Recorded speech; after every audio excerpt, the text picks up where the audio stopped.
अपनी कुंडली देखने के लिए सभी उत्साहित रहते हैं, लेकिन बहुत से लोगों के मन में ये सवाल आता है कि क्या कुंडली में विश्वास करना चाहिए? क्या वहाँ लिखी बातें सच्ची होती हैं? आइए जानते हैं।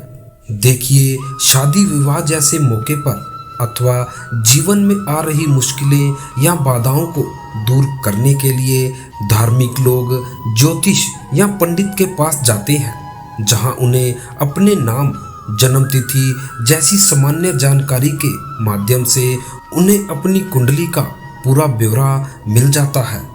उस कुंडली के माध्यम से ज्योतिष उन्हें ये भी बता देते हैं कि आपके जीवन में चल रही समस्याएं कब ठीक होंगी और इसके लिए आपको क्या उपाय करना होगा।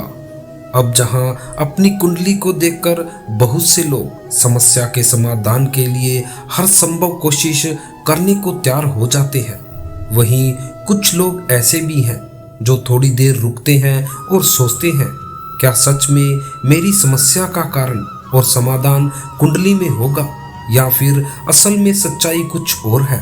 क्या कुंडली में विश्वास करना चाहिए? जाने हकीकत।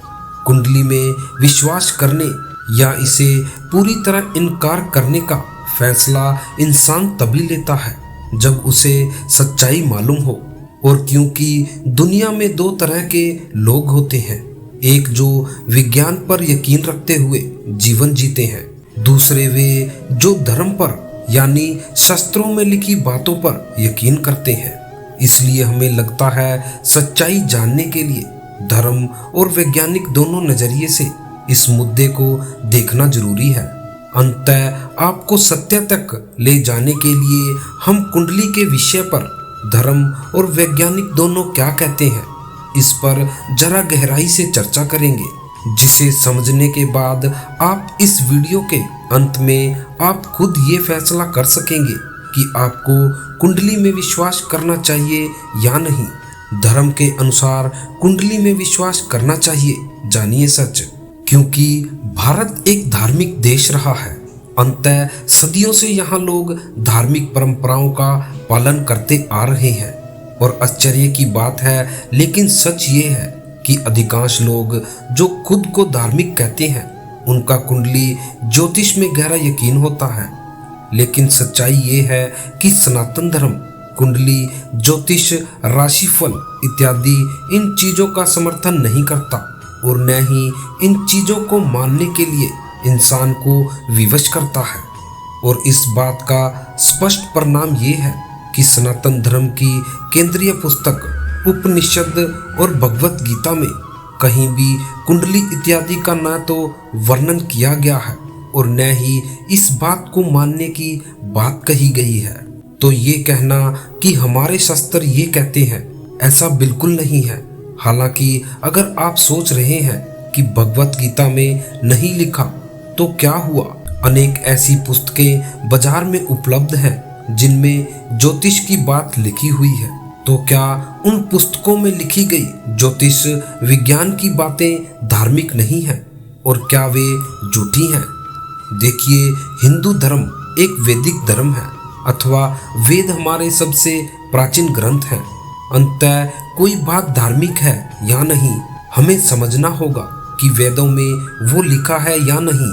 और वेद भी अलग अलग हैं और उनमें कई सारी बातें लिखी हैं। अंततः वेदों में मौजूद ज्ञान का सार है वेदांता, और वेदांता की मुख्य पुस्तक है उपनिषद, जिसमें कहीं भी कुंडली को मानने की बात नहीं लिखी है। वे लोग जो कहते हैं मैं एक सनातनी हूँ, उन्हें उपनिषद अथवा भगवत गीता पढ़नी चाहिए, तब जाकर उन्हें मालूम होगा कि धर्म के नाम पर ज्योतिष, टोना टोटका और जितनी भी बातें करते हैं उनका धर्म से कुछ भी लेना देना नहीं है। और ये बात याद रखें, हमारा सनातन धर्म हजारों वर्ष पुराना है। ऐसे में यदि कोई व्यक्ति या समुदाय धर्म के नाम पर कोई भी पुस्तक लिख देता है तो इससे ये साबित नहीं हो जाता कि वो धर्म धार्मिक है। हमारा धर्म वैदिक है तो हमें वेदों के पास जाना ही होगा। ठीक वैसे जैसे एक सिख गुरबानी का पालन करता है, एक मुसलमान कुरान को पढ़ता है, उसी प्रकार हम हिंदुओं को भी अपनी केंद्रित पुस्तक उपनिषद पढ़नी ही होगी, क्योंकि वहीं से आप धर्म क्या है, धर्म क्या सीख देता है, आप जान पाएंगे। अन्यथा धर्म के नाम पर आपको कोई भी कुछ भी कह देगा, आप उसे मान लेंगे। तो अगर आप स्वयं को धार्मिक कहते हैं तो अब आप जान गए होंगे कि धर्म कुंडली ज्योतिष इत्यादि पर भरोसा करने के लिए कहता है या नहीं। विज्ञान के अनुसार कुंडली में विश्वास करना चाहिए। ऊपर हमने कुंडली के विषय में धर्म की राय जानी। अब बहुत से ऐसे लोग भी हैं जो कहते हैं कि बताओ, ज्योतिष द्वारा कई बातों का संबंध विज्ञान से है, क्या उन बातों में कोई लॉजिक या फैक्ट है, तभी तो हम मानेंगे। तो देखिए, धर्म की तरह विज्ञान भी आपको कुंडली पर विश्वास करने के लिए नहीं कहता, क्योंकि विज्ञान का जो पूरा क्षेत्र है वो विषयों के बारे में है। विज्ञान आपको किसी भी पुस्तक या विषय की जांच पड़ताल करके उसकी पूरी जानकारी आपके सामने रख देता है। विज्ञान मशीन का निर्माता है और उस मशीन को जो आप निर्देश देंगे उसी के अनुसार आपको वो डाटा देगी। उदाहरण के लिए कंप्यूटर पर कुंडली निकालने का कोई टूल बना सकते हैं, लेकिन कंप्यूटर द्वारा जो कुंडली दिखाई जा रही है उस कुंडली को देखकर आपको उस पर यकीन करना चाहिए या नहीं, ये आप पर निर्भर करता है। ठीक इसी तरह विज्ञान किसी भी तरह का डाटा जानकारी आपको दे सकता है, लेकिन उस जानकारी का इस्तेमाल कैसे और कब करना है ये पूरी तरह इंसान पर छोड़ देता है। तो संक्षेप में कहें तो विज्ञान आपको कुंडली में लिखी बातों से दुखी होने या खुश होने की सलाह नहीं देता। ये आपकी मर्जी है, उसे माने या ना माने। कुंडली में विश्वास करना चाहिए या नहीं, अंतिम बात। देखिए, अब हमने धर्म और वैज्ञानिक दोनों के नजरिए से देख लिया है कि कुंडली में भरोसा करना चाहिए या नहीं। इसके बाद अब आप सोच रहे हैं कि आपकी कुंडली में किसी तरह के दोष बन रहे हैं और आपको लग रहा है उस दोषों के कारण आपकी जिंदगी और बिगड़ जाएगी।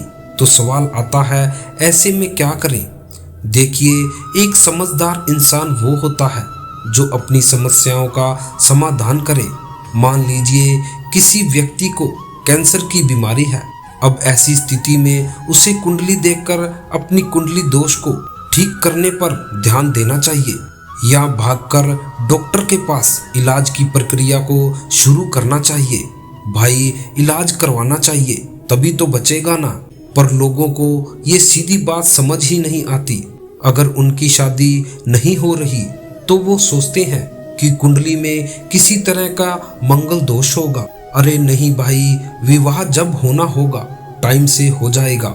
इतनी फिक्र मत करो, जिंदगी का उद्देश्य समझो और अपने जन्म को सार्थक करो। पर लोग तमाम तरह की पूजा अर्चना करते हैं और सोचते हैं विवाह हो जाएगा। और क्योंकि विवाह तो सभी करते हैं, तो जो इंसान सोच रहा था मेरी कुंडली की वजह से मेरा विवाह नहीं हो रहा, अगर संयोग से उसकी शादी कहीं हो भी जाती है तो वो कहते हैं कि देखो, मेरी तो शादी कुंडली के दोष समाप्त होने के कारण हुई है। अरे भाई, दुनिया में करोड़ों लोग हैं जिनकी शादी हो चुकी है, तो आपकी हो गई तो क्या हम इसे देवी चमत्कार माने? नहीं ना। इसी तरह लोग पैसे के लिए रिश्तों में अनबन होने पर कुंडली पर दोष देते हैं। वे खुद नहीं देखते कि मैं कितना खराब हूँ, क्योंकि अपने ऊपर जिम्मेवारी लेने पर स्थितियों को ठीक करने में मेहनत लगती है ना, तो वो कह देते हैं कि ये सब ग्रहों की वजह से हो रहा है। याद रखें, धर्म आपको नहीं कहता फालतू की चीज़ों को मानने को। धर्म आपको सच्चाई को जानने और सच्चाई में जीने की बात कहता है। तो दोस्तों, आपको इस वीडियो से कुछ सीखने को मिला तो आप हमें कमेंट कर कर जरूर बता सकते हैं। आज की वीडियो में इतना ही, फिर मिलते हैं अगली वीडियो में। जय श्री कृष्ण।